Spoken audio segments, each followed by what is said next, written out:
ஆம்ஸ்ட்ராங்கின் கொலை வழக்கில் ஆற்காடு சுரேஷின் மைத்துனரும் வழக்கறிஞருமான அருள் மூளையாக செயல்பட்டது போலீஸ் விசாரணையில் தெரியவந்துள்ளது.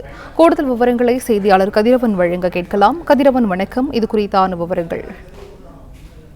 கடந்த 5ஆம் தேதி சென்னையில பகுஜன் சமாஜ் கட்சியின் மாநில தலைவராக இருந்த ஆம்ஸ்ட்ராங் கொலை செய்யப்பட்டார். இந்த கொலை வழக்குல 11 பேரை போலீசார் கைது செய்து சிறையில் அடைத்தனர். இந்த 11 பேரையும் செம்மியம் போலீசார் 5 நாட்கள் போலீஸ் காவலில் எடுத்து தொடர்ந்து விசாரணைகள் மேற்கொள்ளப்பட்டு வருகிறது. இவர்களில் நடத்தப்பட்ட விசாரணைகளை பல முக்கிய தகவல்கள் வெளியாகிறது. குறிப்பா இந்த வழக்கில் கைது செய்யப்பட்டிருக்கக்கூடிய வழக்கறிஞரான அருள் இந்த கொலை சம்பவத்தை திட்டமிட்டது தெரிய வந்திருக்கிறது. இந்த கொலை சம்பவத்தை திட்டமிட்டதற்கு மூளையாக செயல்பட்டது இந்த வழக்கறிஞரான அருள் தான் என்பதும் விசாரணையில் தெரிய வந்திருக்கிறது.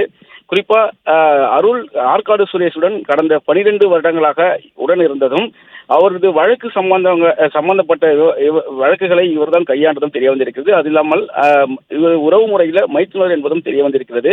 இவர் போட்டுக் கொடுத்த திட்டத்தின்படிதான் கொலை சம்பவத்தை பாலு உள்ளிட்ட மற்றவர்கள் செயல்படுத்தியதும் விசாரணையில் தெரிய வந்திருக்கிறது. இவர்களுடன் இருந்த 3 நபர்களை தற்போது போலீசார் பிடித்து விசாரணை மேற்கொண்டு வருகிறார்கள். அதில் அருளின் மைத்துனராக அக்கா மகனாக இருக்கக்கூடிய நரேஷ் மற்றும் அவரது நண்பர் சீனா என்கிற சீனிவாசன் மற்றும் சதீஷ் ஆகிய 3 பேரையும் திருநின்றூர் பகுதியில் வைத்து போலீசார் பிடித்து செம்மியம் காவல்துறையினர் வைத்து விசாரணை மேற்கொண்டு வருகிறார்கள்.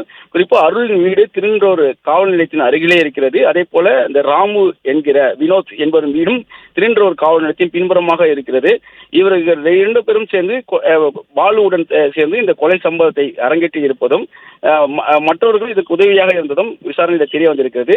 வினோத் வழக்கறிஞர் அருள் வழக்கறிஞர் என்பதனால வழக்கறிஞர் ஆம்ஸ்ட்ராங்கை எளிதாக நெருங்கி விடலாம் என்பதனாலும் அவருடைய ஆட்களை ஆம்ஸ்ட்ராங் உடன் அனுப்பி வைத்து வேவு பார்த்தார்களா என்ற கோணத்திலும் விசாரணைகள் நடைபெற்று வருவதாக காவல்துறை தரப்பு தெரிவித்து வருகிறது.